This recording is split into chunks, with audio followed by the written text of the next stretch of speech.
magandang umaga. Hello? Okay na kayo dalawa?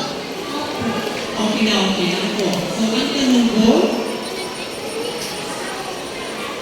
bilang mag-aaral sa ikalawang baitang, ano ang kahalagahan ng wikang Filipino?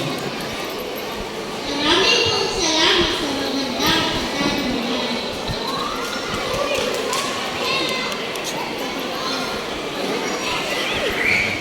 Bakit mahalaga ang wikang Filipino?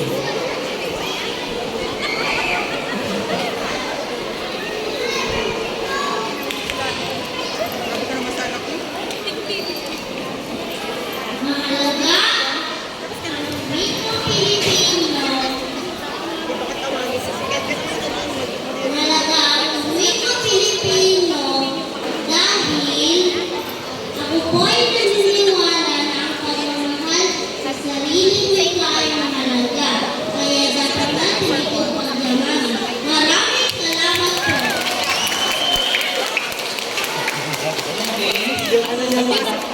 Ano yung katanungan sa Lapampini? Bakit mahalaga ang wikang Filipino? Maraming salamat po sa inyong magandang katanungan. Mahalaga ang wikang Pilipino dahil tayo ay mga Pilipino. At tandaan po natin, mahalin ang wika dahil ito'y nag-uugnay sa bawat isa sa atin. Maraming salamat po.